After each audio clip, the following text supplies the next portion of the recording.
Gas cylinder ಖಾಲಿಯಾದ ಹಿನ್ನೆಲೆಯಲ್ಲಿ ತುಮಕೂರಿನ hotel ಒಂದನ್ನು ಇದೀಗ ಬಂದ್ ಮಾಡಿರತಕ್ಕಂಥದ್ದು. ಮುಂಜಾನೆ ಅಡುಗೆ ಮಾಡಲಿಕ್ಕೆ ಹೋಟೆಲ್ನ ತೆರೆಯಲಾಗಿತ್ತು, ಎಲ್ಲ ಸಿದ್ಧತೆಗಳನ್ನು ಕೂಡ ಮಾಡಲಾಗಿತ್ತು. ಆದರೆ ಇದ್ದಂತಹ ಗ್ಯಾಸ್ ಕೂಡ ಖಾಲಿಯಾಗಿ ಗ್ಯಾಸ್ ಸಿಲಿಂಡರ್ ಬಾರದೇ ಇರುವ ಹಿನ್ನೆಲೆಯಲ್ಲಿ ಇದೀಗ ಬಂದ್ ಮಾಡಲಾಗಿದೆ. ಇದರ ಎಫೆಕ್ಟ್ನಿಂದಾಗಿ ತುಮಕೂರಿನ ಹೋಟೆಲ್ಗಳು ಬಂದ್ ಆಗಿವೆ. ಗ್ಯಾಸ್ ಸಮಸ್ಯೆಯಿಂದ ಒಂದೊಂದಾಗಿ ಹೋಟೆಲ್ಗಳು ಬಂದ್ ಆಗಿರ್ತಕ್ಕಂತಹದ್ದು. ಗ್ಯಾಸ್ ಖಾಲಿಯಾಗಿ ಪ್ರಸಾದ್ ಹೋಟೆಲ್ ಬೆಳಗ್ಗೆಯಿಂದಲೇ ಬಂದ್ ಆಗಿದೆ. ಗ್ಯಾಸ್ ಸರಬರಾಜಾಗುತ್ತೆ ಅಂತೇಳಿ ಎಂದಿನಂತೆ ಹೋಟೆಲನ್ನು ತೆರೆಯಲಾಗಿತ್ತು. ಹೋಟೆಲ್ನಲ್ಲಿ ಅರ್ಧ ಸಿಲಿಂಡರ್ ಗ್ಯಾಸ್ ಇದ್ದ ಕಾರಣ ಹೋಟೆಲ್ ಆರಂಭ ಮಾಡಲಾಗಿತ್ತು. ಆದರೆ ಗ್ಯಾಸ್ ಬರುತ್ತೆ ಅಂತೇಳಿ ಬೆಳಗ್ಗೆ ಉಪಹಾರಕ್ಕೆ ಎಲ್ಲವೂ ಕೂಡ ತಯಾರಿಯನ್ನು ಮಾಡಿಕೊಂಡಿದ್ರು. ಆದರೆ ಗ್ಯಾಸ್ ಬಾರದ ಹಿನ್ನೆಲೆಯಲ್ಲಿ ತರಕಾರಿ ಎಲ್ಲವನ್ನು ಕಟ್ ಮಾಡಿಕೊಂಡು ರೆಡಿ ಮಾಡಿಕೊಂಡಿದ್ದಂತಹ ಭಟ್ಟರು ಇದೀಗ ಕೊನೆ ಕ್ಷಣದಲ್ಲಿ ಬಂದ್ ಮಾಡಿದ್ದಾರೆ. ಯುದ್ಧದ ಎಫೆಕ್ಟ್ನಿಂದಾಗಿ ತುಮಕೂರಿನ ಹೋಟೆಲ್ಗಳು ಬಂದಾಗಿವೆ. ಗ್ಯಾಸ್ ಸಮಸ್ಯೆಯಿಂದ ಒಂದೊಂದಾಗಿಯೇ ಹೋಟೆಲ್ಗಳು ಬಂದಾಗಿರುವಂತಹದ್ದು. ಗ್ಯಾಸ್ ಖಾಲಿಯಾಗಿ ಪ್ರಸಾದ್ ಹೋಟೆಲ್ ಬೆಳಗ್ಗೆಯಿಂದಲೇ ಬಂದಾಗಿದೆ. ಗ್ಯಾಸ್ ಸರಬರಾಜಾಗುತ್ತೆ ಅಂತ ಹೇಳಿ ಎಂದಿನಂತೆ ಹೋಟೆಲ್ನ ತೆರೆಯಲಾಗಿತ್ತು. ಹೋಟೆಲ್ನಲ್ಲಿ ಅರ್ಧ ಸಿಲಿಂಡರ್ ಗ್ಯಾಸ್ ಇದ್ದ ಕಾರಣ ಹೋಟೆಲ್ ಆರಂಭವಾಗಿತ್ತು. ಗ್ಯಾಸ್ ಬರುತ್ತೆ ಅಂತ ಹೇಳಿ ಬೆಳಗ್ಗೆ ಉಪಹಾರಕ್ಕೆ ತಯಾರಿಯೆಲ್ಲನ್ನು ನಡೆಸಲಾಗಿತ್ತು. ತರಕಾರಿ ಎಲ್ಲವನ್ನ ಕೂಡ ಕಟ್ ಮಾಡಿಕೊಂಡು ರೆಡಿ ಮಾಡ್ಕೊಂಡಿದ್ರು ಅಡುಗೆ ಮಾಡ್ತಕ್ಕಂತಹ ಭಟ್ಟರು. ಇನ್ನೇನು ಉಪಹಾರ ತಯಾರಿಗೆ ಮುಂದಾಗಬೇಕು ಅನ್ನುವಂತಹ ಹೊತ್ತಿನಲ್ಲಿ ಗ್ಯಾಸ್ ಸಿಲಿಂಡರು ಖಾಲಿಯಾಗಿದೆ.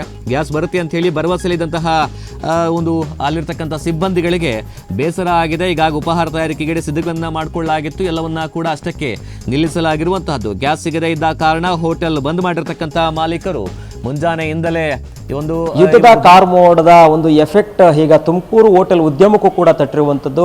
ಇವತ್ತು ಪ್ರಸಾದ್ ಹೋಟೆಲ್ನಲ್ಲಿ ಗ್ಯಾಸ್ ಸಮಸ್ಯೆ ಉಂಟಾಗಿ ಪ್ರಸಾದ್ ಹೋಟೆಲನ್ನು ಬಂದ್ ಮಾಡಿರುವಂಥದ್ದು.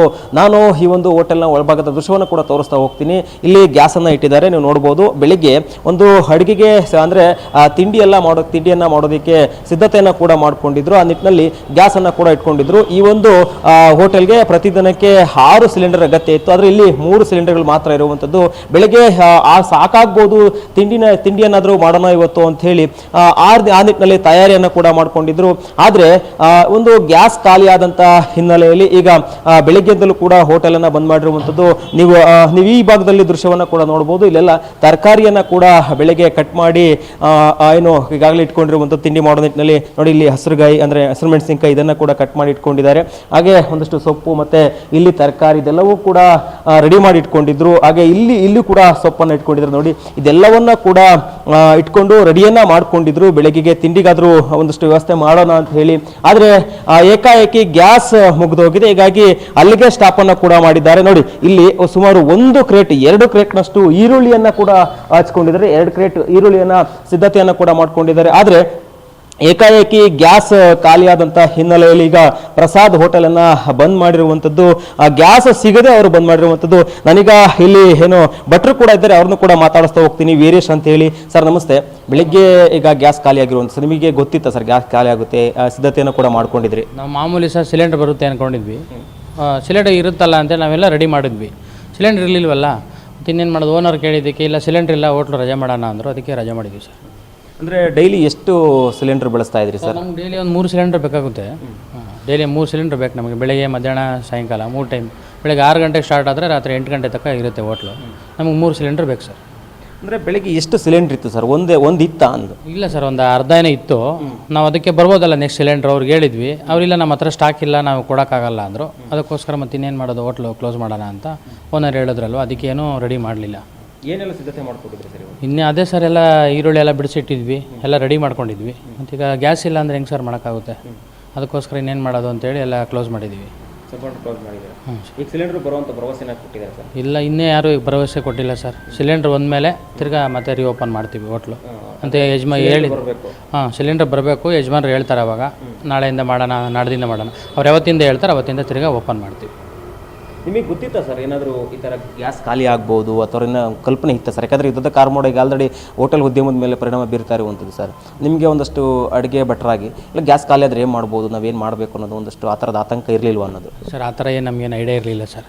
ಯಾಕಂದರೆ ನಾವು ಮಾಮೂಲಿ ಅಲ್ವಾ. ಇನ್ನೇನು ಈಗ ಕೊರೋನಾ ಬಂದಾಗ ಏನಾಯಿತು, ಫುಡ್ಡಿನ ಸಮಸ್ಯೆ ಆಯಿತು, ಕೆಲಸ ಇರಲಿಲ್ಲ.